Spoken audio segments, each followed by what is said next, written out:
Excuse me, taxi. Okay, man, we're looking around. This is the 77 WABC minicast. Tonight, huge news because it's primary night in America, and there's a whole bunch of different primaries that are going to be taking place. The biggies that a lot of people are talking about are, of course, in D.C. and also Georgia, but Alabama, California has a House special one, and also Oklahoma. So who better than Ari Fleischer, former White House press secretary? Ari, boy, oh boy, where do you want to start? What a day. What a day. You know, this potential attack on Washington is really, it's rattling. And the fact that this was not something where normally you read it was an FBI informant who stopped them. They thought they were talking to somebody who was one of them, but he turned out to be an FBI agent. So it was never really going to happen. This was really going to happen. And that is what's so frightening about what they were planning. And by the way, what I've seen about the motive of these would-be attackers, they were anti-billionaire, anti-Elon Musk, anti-Netanyahu, anti-Zionist. So I don't know what that makes their ideology yet, but it sure doesn't sound far right to me. I was about to say, and the other thing I saw too, they were against some of these data centers. They seemed anti-capitalist. So they, to me, seemed like some almost left the other way. Yeah, that's what I'm inclined to think when you add up all those things. Is somebody poisoning our kids? We'll find out. There's something going on. Yeah, you know what's so scary? And we were talking about this earlier with George Venizelos here, Ari, from the FBI, is that, to me, the ideology, when you read some of the things that they were saying in this Signal chat, it's almost like they're echoing some of the things you're hearing out from some politicians. And that's frightening, especially on the left. Yeah, social media is killing us. Well, and left-wing violence is killing us. Yeah, I mean, when you 100%. look at, with the exception of January 6th, which was a riot, not an insurrection, and it never should have happened, that is the only example you can find of conservatives engaging in anything that even comes close. And there was very limited violence. The left is full of violence. This is how they practice their politics, and it keeps happening on a regular basis, either assassination attempts on Supreme Court justices, members of Congress. It just keeps happening from the left. Extremism in any direction, Ari, is no good. Right. Correct. All right. Our enemies push extremism on both sides. That's the sad thing. And it's easy to do nowadays. And it could be foreign influence on both sides. Yeah. You know, well, I think we're going to learn a lot more whether it's China about or Iran or whoever. There could be foreign, because these individuals that we talk about, I don't want to mention names, these individuals that we talk about, that it's not their money. It's foreign governments that are funneling it through them. Well, this one doesn't appear to be foreign linked. This one appears to be home cooking. And that should frighten us even more. Yes.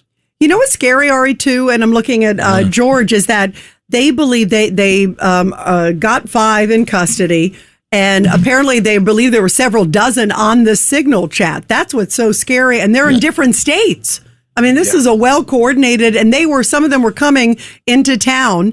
They busted them on the 10th. The event was on the 14th. Right.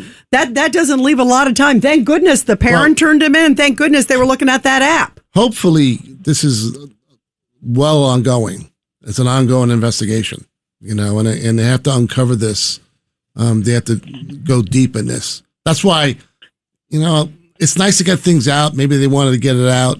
But sometimes it's better to hold it back and finish the case before you come out with it. Yeah, but it's better just to get not like the old-fashioned way.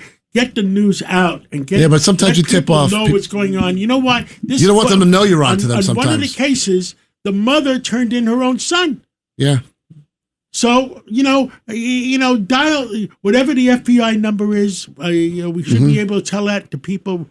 It's 911 for local police, and the FBI number, I forget what it was, 800 something. But it's the see something, say something. You're right. Definitely speak up, because you look at the history. Ari, it really scares me too, because it makes me wonder, we are really headed into such a divisive time that some of this rhetoric that very sadly is out there. Save America. We're trying. Because we are trying. They're trying to knock us out. I agree. And how scary, John. I've never seen it so divided. Your turn to talk. And to bring it home, keep your eye on the elections tonight. because Tell it's us possible about that the we're going to have elections. even more socialists get elected into the Congress. I did a little research on this today. In 2017, there were only about 35 members of the Democrat Socialists for America in elected office in the United States. Now, there are 250. Wow. And 3 more socialists could get added to the ranks of Congress, depending what happens in New York elections, primary elections today, which would bring 6 socialists into Congress next session. And there are dozens in state legislatures, mostly focused in New York, Minnesota, Illinois, and Vermont, 5 mayors. In addition to Mondami, you've got the mayor of Seattle, Burlington, Vermont, Richmond, and Irvine, California, socialist mayors. Socialism is on the march inside the Democratic Party. It's going to get tested today in several important primaries, mostly in New York State, New York City. And you talk about polarization. You talk about the days where you used to be able to cut a deal with a Democrat. There's no cutting a deal with AOC. There's no cutting a deal with Rashida Tlaib. This is the problem that makes polarization even worse. And let's hope tonight that the socialists lose in their primaries and the wacky progressives beat the even wackier socialists. You know what's scary, Ari Fleischer, is like in District of Columbia, they've got the mayor's race there. And that's really frightening because this woman, she was in they're all fairly progressive. But she stood out. She said, no, she doesn't want curfews. She wants to diminish crimes. I mean, not only is it, to me, crazy rhetoric, it's downright dangerous. Well, talking about dangerous from this stuff, our favorite Senate candidate, Grant Plattner up in Maine, it's found out now he was a member of a group called the Socialist Rifle Association in Maine. Now, that's not just a group that practices hitting targets. That's a group that practices hitting ideologies. There is a frightening element here on the far left that does not think violence should be ruled out in solving problems. We've seen that in polls of young leftists. They believe that violence is an option for solving political problems. Yeah, very scary. Craig Eaton. You know what, Ari? We called it here at WABC. When we saw that Mamdani was going to win, we knew that this was going to open the floodgates to all of these DSA candidates around the country. And that's exactly what's happening because they're saying everything's free buses, free rent, nothing's going to happen. You guys are going to get everything. And these young people jumped on board and they're going to realize that they're not going to get what they were promised. That's the thing about Mondami. Mondami is good at moving his mouth. But he's not really good at getting anything else done, is he? So many of his things are just dreams, which, of course, is what socialism is. It's just dreams. When people try to turn them into reality, they become everybody's nightmare, and they hurt poor people the most. That's who suffers the most under socialism. Yeah. And Ari, the other thing too, you talked about the mayors. What about you got this Homaway guy in New Jersey? Yeah. You've got El Sayed who's running, Michigan. Yes, in Michigan. I mean, you've got some very radical who are hanging around people who say they don't like America. America deserved 9/11. I mean, this Homaway guy, he was the character witness for the blind sheikh. I mean, not only, you can't make it up. More than a character witness, he was the aide de camp. He was a translator. Right. He was in the car. He knew exactly what was going on as it was being planned. And he should have been indicted and he should have been convicted. By the way, let's not forget voluntary character witness. He stepped up. He wasn't subpoenaed. He said, I can't wait to testify on that guy's behalf who carried out the World Trade Center bombing in 93, who was the mastermind. Yeah. It all goes back to illegal immigration. He won, and he's heading to Congress in inner city Philadelphia, a member of the Democrat Socialists of America. A socialist won his primary. He's heading to Congress. No Republican will win in that district. In Texas, now she got defeated, but she got almost 40% of the vote.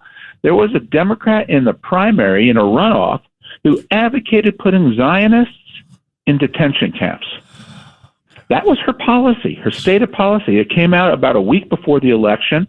And so even with people knowing that was what she believed in, she almost got 40% of the vote in the Democratic primary. Thank goodness she was defeated. But when 40% of Democrats in a congressional primary say, I'll vote for the person who says put Zionists in detention centers, what has happened to the Democrat Party? Yeah.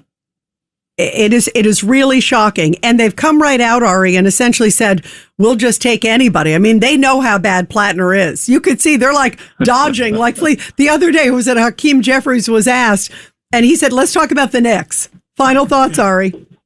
Yeah, they have a lot of reason to dodge up there. And in Maine, I have a lot of faith in Susan Collins. Just don't forget, she won her last races with 23-point win, 30-point win, and a 9-point win. She is one tough cookie. Good. Absolutely. Well, thank you, Ari. Thank you so much.